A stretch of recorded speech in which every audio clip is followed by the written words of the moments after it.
Hello, and thank you for tuning in to Specter FM. This is a ghost story podcast where I tell you real ghost stories sent in by our listeners.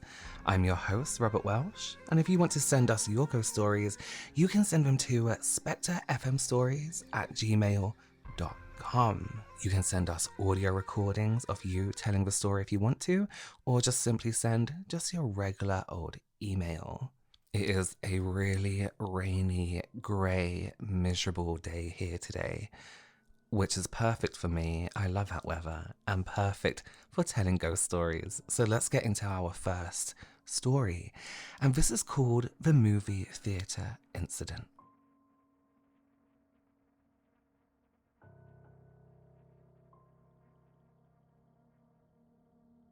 Dear Robert, my story takes place a few years ago at a local movie theatre where me and my husband, then girlfriend and boyfriend, went to all the time.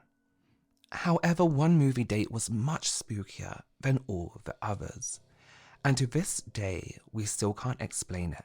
We went on a Tuesday afternoon to attend a cheaper showing with less crowds. We were lucky to be in a fairly empty theatre where we could sit in the middle of a front row in the most middle aisle for the best view of the screen. My husband sat next to me with his arms around me as usual, but at some point, 1/4 of the way into the movie, I noticed he kept turning his head to look down my side of the aisle. At first, I didn't think anything of it, but he kept looking and looking. I turned my head, but saw no one down our aisle or in the stairs, so I brushed it off as the shadows playing tricks on him. Not long after, I noticed him turn his face fully and lean over me to look down the aisle again. I looked myself, confused as to what he kept looking at, and my heart just stopped. A shadowy figure I couldn't see clearly was crouched down on the steps, and they began to crawl down the stairs out of sight. I could see them moving between the ends of the next couple of aisles before they went entirely out of view. It was as big as a person, not an animal, and not easy to explain. However, instead of being terrified, my brain tried to rationalize it first. It must be someone's child messing around and running around the theatre. Despite that, the figure was completely silent. So I watched the end of the stairs and waited for anyone to pop up and run back up to their parents. But no one came out. Right then, my husband leaned in and whispered, "What did you just see?" Now I began to freak out because he knew I saw something and must have seen it too. Then I only panicked when my husband stood up and sat on the other side of me, blocking himself between me and whatever it was I saw. It wasn't until after the movie was over that we could actually discuss what happened. I explained what happened on my end, and then my husband explained what he saw. The movie had started, and at some point, he noticed a person at the end of our aisle, just staring at the screen while standing. He thought it was an employee checking the picture and sound, as the staff usually do at the movies. But when he looked at the screen and back again, the person was now standing further into our aisle, still facing the screen. He thought this was odd, but then when he glanced over again, he noticed this person had sat themselves one chair away from me. This was very odd since we were in an aisle of empty seats. Why were they sitting one chair away from us? My husband said that he was also disturbed by the fact that I didn't take any notice of this person sitting so closely to me. I saw and heard nothing close to me, and I feel I would have noticed, but I didn't. My husband was unsettled because he worried that this person was trying to do something weird or threatening, but when he turned to face them, they were gone. Then he noticed I was now looking off to the side and was watching the bottom of the stairs. That's when he got up to sit on the other side of me in case this person had bad intentions, though no one ever came back up to us again. I asked him what this person looked like, but he said that he couldn't make out their face in the dim theatre and didn't see anything special about their clothes to remember, just that they were sitting so closely to me and I didn't act like I could see them. I told my mother about this after we left, and she advised us to go to a church and have a preacher bless us, though we felt that was kind of overkill. We never experienced anything like that again at that movie theatre, nor had we ever heard rumours of it being haunted, and we'll never know what happened that day, but it makes for a great spooky story to tell everyone. It does. That actually gave me shivers when I was reading that. Sometimes it makes a story even scarier when it's such a public place, but you're all alone in it. Something just doesn't feel right. That's why I like to be alone in places, but at the same time, terrified. But also at the same time, I don't want to be around too many people. So I guess you can't win. Our next story is called Ouija Board and a Cemetery, or Cemetery, however you pronounce it. When I was 16 years old, my stepsister and I used to do crazy things. We went to the cemeteries and did headstone rubbings as well as play with a Ouija board. One afternoon, we were exploring an older cemetery and noting the beauty of the etchings in the headstones. When my sister stopped in her tracks and was looking around, I looked at her and asked, "What?" She said, "You didn't hear that." I thought she was trying to scare me and laughed it off.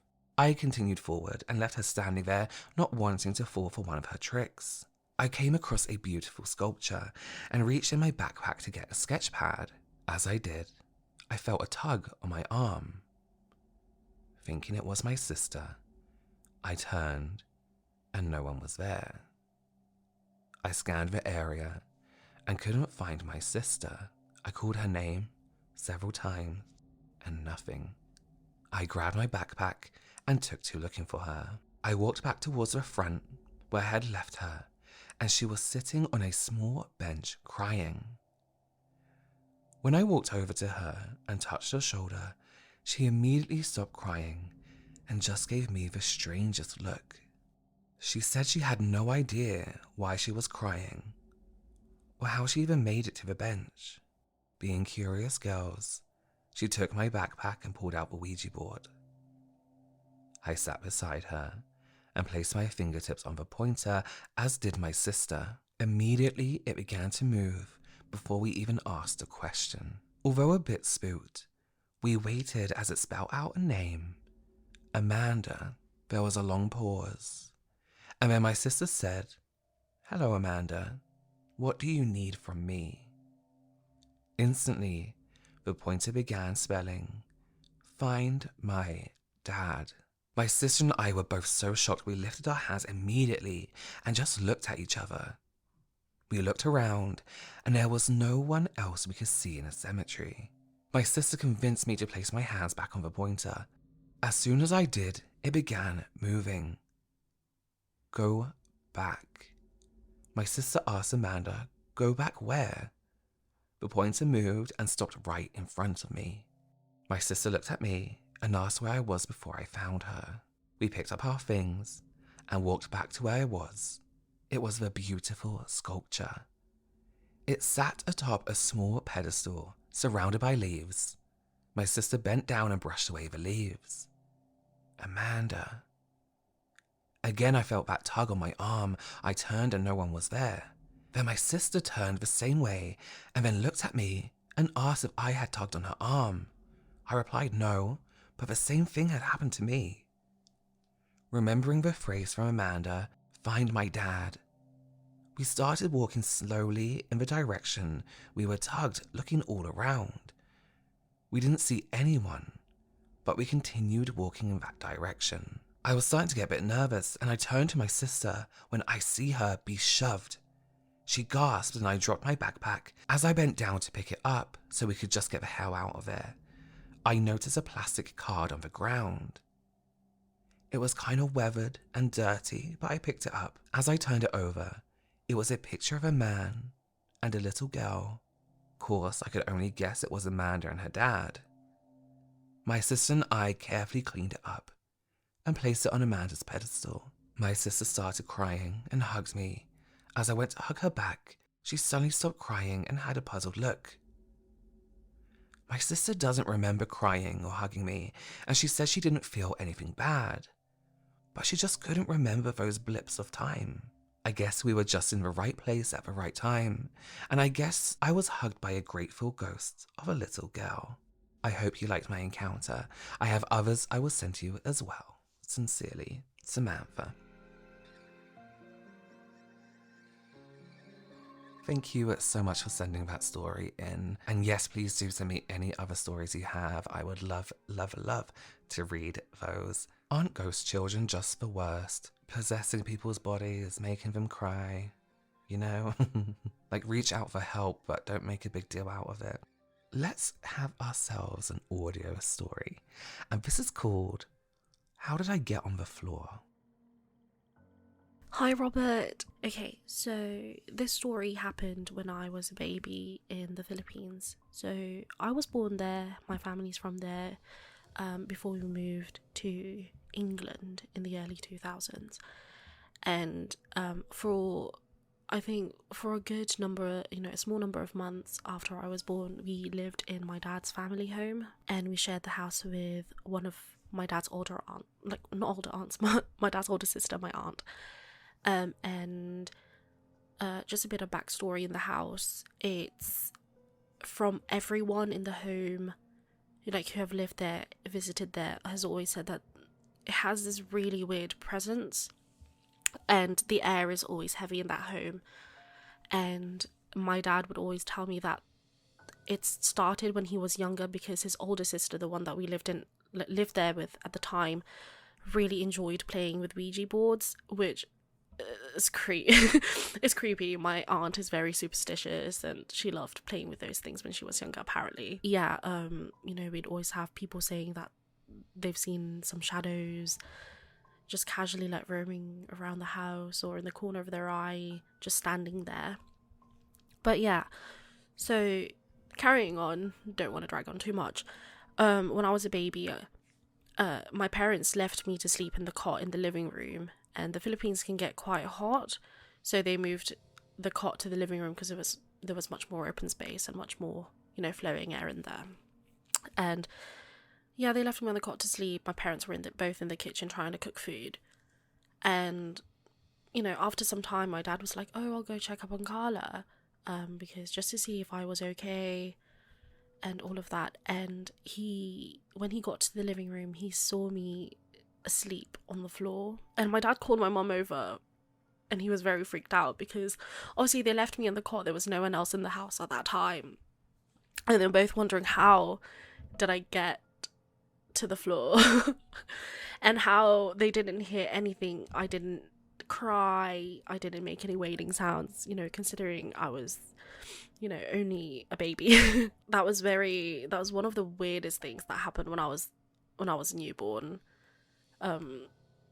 We've always wondered whether it was a ghost, one of the ghosts that roamed around the house, or it was my grandma, because my grandma in my mum's side, she passed away 2 weeks after I was born, and apparently from what my mum has told me, she was literally just waiting for me to be born, and she was fighting cancer at the time. So either way, it feels kind of heartwarming knowing that even though we had ghosts in the house, or if it was my grandma, they were kind of just there looking after me when I was a baby. But yeah, we just laugh about it now. But yeah, that's my story. Thank you so much for listening. Thank you. Bye. Thank you so much for sending me a voice recording. I love to just sit back and listen to your stories sometimes, so I do appreciate you sending it in that form. I love that you can all just laugh about it, because some things like that could probably scar people for a very long time. So I'm glad it's a laughing memory for your family. And I think you're right, where it doesn't sound malicious in any way, although it could be taken as something malicious, but I think you could be right. I think it could be a family member just wanting to have a little hug, Thank you again for your story.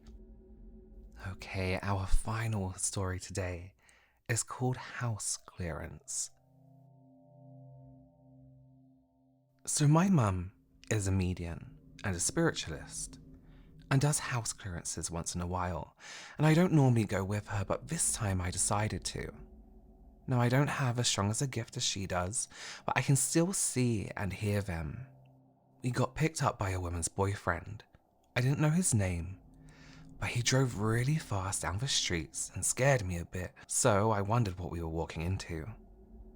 We walked in, and instantly I couldn't breathe.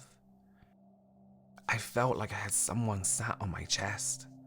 My mum owns dowsing rods, the metal sticks that cross when you sense spirits or water. So I set about going around the house with these rods, and they pointed upstairs, almost instantly.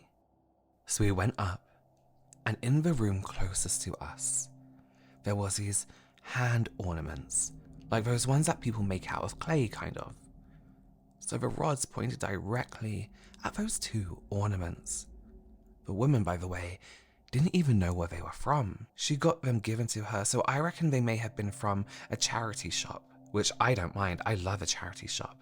So my mum grabbed both ornaments and held them in her hands, and she distinctly remembers someone saying, "My hands, my hands." So my mum, with her spirit guide, sent this spirit away to the light. I kid you not, the whole air lifted, literally as soon as she opened her eyes. And it was mad. The woman who lived in the house was crying and everything. I've never seen anything like it. That's my favorite ghostly experience I've ever had. Thank you for your story, of course. What a weird experience. This is why I personally don't like furniture and ornaments that have been pre-owned. I always feel like they're going to come with some kind of spirit or memories from a previous owner. They should all be kept in a warehouse somewhere, really. Well, that's it for us today. Thank you so much again for tuning in to Specter FM. Again, if you want to send us your stories, you can. SpecterFMStories@gmail.com in any form you like. Check out our Instagram, Specter_FM, for images that are sent to us, to answer questions I ask within these episodes. And if you want to, you can send me your short stories and the messages over there too. Thank you again for being here, and we'll see you soon. Bye.